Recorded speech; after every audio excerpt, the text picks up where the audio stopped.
Ya, kembali Rakyat Bersuara. Tadi saya potong, mohon maaf, Bung Rasman. Sekarang nggak boleh saya potong lagi ya? Enggak. Saya lanjut ini. Silakan, silakan. Baik. Adindaku Tony RM. Adinda belum baca semuanya, kelihatannya perma dan lain-lain. Saya ini sebelum ke sini baca buku dulu, diskusi dengan para hukum-hukum. Ada yang polisi, ada yang hakim, ada yang jaksa, pensiunan aktif dan lain-lain. Saya gampang aja menjawab itu. Coba baca perma nomor 4 tahun 2016, bab 4 tentang pengawasan putusan pra-peradilan. Pasal 4. Di sini disebut Mahkamah Agung berwenang untuk melakukan pengawasan tertinggi terhadap penyelenggara peradilan di semua lingkungan peradilan dalam menjalankan kekuasaan kehakiman termasuk pra-peradilan. 2. Wewenang Mahkamah Agung dalam melaksanakan fungsi pengawasan terhadap pra-peradilan meliputi mengawasi tingkah laku dan perbuatan para hakim dan menjalankan tugas pra-peradilannya. Poin C.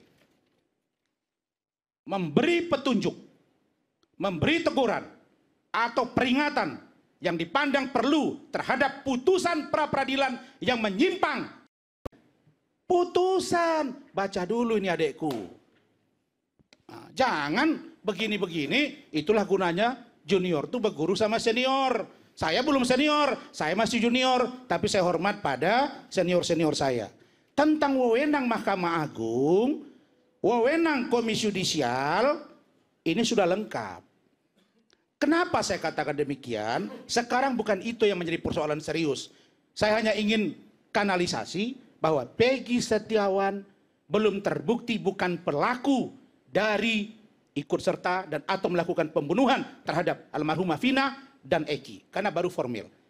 Yang kedua, saya ingin katakan di forum yang terhormat ini, apa yang disampaikan Bang Oto tadi semuanya udah benar itu Bang, bahwa ada konstruksi hukum yang salah dimulai dari proses penyelidikan, penyidikan, pemberkasan sampai dengan putusan. Kenapa itu Bang? Saya sudah tanya Bang. Saya sudah datang ke Cirebon, saya datang ke Bandung. Apa itu? Mereka penyidik dengan jaksa, kan ada pra-adjudikasi Bang. Mereka periksa tuntutan, mereka periksa penyidikan. Kok lolos barang ini Bang?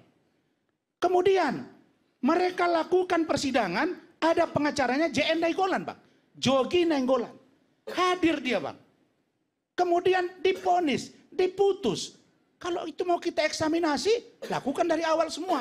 Maka saya katakan tadi, kekeliruan ini bukan pada polisi semata, tapi ada di jaksa, ada di hakim. Kalau ini adalah sebuah konspirasi, maka oknum dari 3 penegak hukum ini proses. Saya tidak katakan mereka salah, tapi jangan polisi yang disudutkan. Karena itu saran saya, marilah kita cerdas dan cermat menegakkan hukum ini. Karena kalau besok diputus oleh PK ini diputus oleh hakim Bang, kemudian landasan hukumnya dari salah satu novum saudara Peggy Setiawan. Saya pikir Bang Oto, Bang Hendri, senior yang lain akan tambah sulit lagi kita Bang menyampaikan materi kepada mahasiswa. Karena kalau kontraproduktif, saya gampang menjawab pertanyaan dia nih. Kalau tidak boleh dilaporkan ke KY, putusan dari Eman Sulaiman tidak boleh ke Mahkamah Agung, terus kemana saya lapor? Ke Tuhan. Terus saya lapor kemana? Ke Aiman. Terus ke Tony. Kemana? Kasih saya jawab.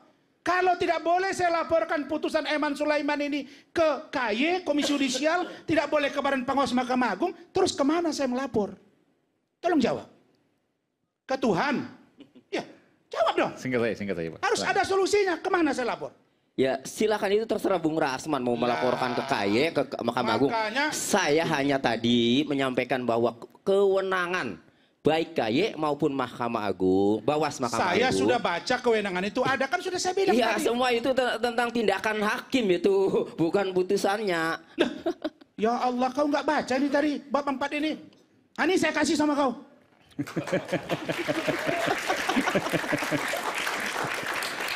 Awas nanti ada meme lagi Bang.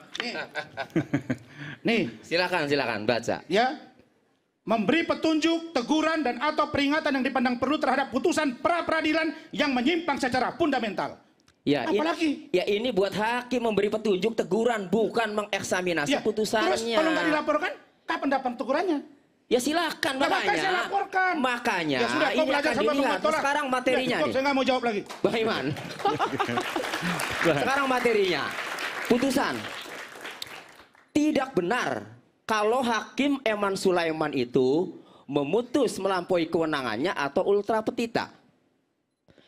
Yang dikabulkan kan jelas mengabulkan seluruhnya. Arti mengabulkan seluruhnya itu berarti petitum, tuntutan ya yang dimohon oleh pemohon itu dikabulkan semua. Termasuk nomor 5 itu ada dalam petitum pemohon. Ada dalam petitum permohonan yang menyatakan tidak sah segala keputusan atau penetapan berkenaan dengan ya, lebih lanjut ya berkenaan dengan penetapan tersangka itu dimohon ada dalam petitum. Jadi bukan ultra petita, bukan. Itu Pertama, kan kata Anda. Pertama, kedua, Hakim Eman Sulaiman dalam memutus pra peradilan ini telah berdasarkan hukum. Saya sampaikan nih berulang-ulang. Dasar penyidik menetapkan tersangka Peggy Setiawan. Kenapa ia tidak memeriksa Peggy sebagai saksi? Dengan dalih dalam jawabannya karena Peggy Setiawan sudah DPO, daftar pencarian orang. Lalu dari bukti-bukti dan dari jawaban pra peradilan DPO terhadap Peggy Setiawan, sebenarnya Peggy alias Peron ya, Peggy alias Peron, Andi dan Dani ditetapkan pada tanggal 15 September 2016. Lalu kalau ditetapkan tanggal 15 September 2016, maka saat itu masih berlaku Peraturan Kapolri nomor 14 tahun 2012 tentang manajemen penyidikan tindak pidana. Di dalam pasal 31 jelas berbunyi tersangka yang telah dipanggil guna pemeriksaan penyidikan perkara lebih dari 3 kali keberadaannya tidak jelas, tidak diketahui, maka dimuat dalam daftar pencarian orang dan dibuat surat pencarian orang. Artinya untuk dapat menetapkan seorang menjadi DPO maka harus ada 2 unsur yang dipenuhi. 1, seseorang harus sudah tersangka. Kedua, seseorang itu harus dipanggil 3 kali dalam peraturan Kapolri 2012 itu 3 kali. Ya, baru ditetapkan DPO.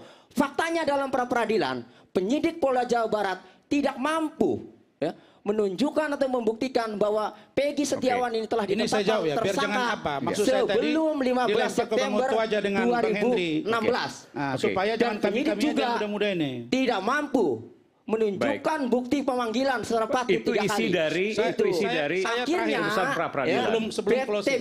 DPO itu dinyatakan cacat hukum. Dan dipastikan kemudian waktu diputuskan begitu juga. Peggy selesai. Kasih saya dulu dong, saya masih melanjutkan tersangkanya. Silakan. Kemudian Singkat saja ya. penetapan tersangka ya bertentangan dengan putusan Mahkamah Konstitusi nomor 21 tahun 2014. Dalam pertimbangan hukumnya halaman 98 dikatakan bahwa untuk dapat menetapkan tersangka seseorang selain harus memiliki 2 alat bukti yang termuat dalam pasal 18 KUHP juga harus diperiksa dulu calon tersangkanya. Lagi-lagi penyidik tidak mampu membuktikan pemeriksaan Peggy Setiawan sebagai saksi atau calon tersangka sehingga penetapan tersangka itu tidak sah dan akhirnya putusan dibatalkan. Ya. Saya akan kembali saat lagi tetap bersama kami di Rakyat Bersuara. Saya memberikan kesempatan. Masuk juga ke Bung Henry.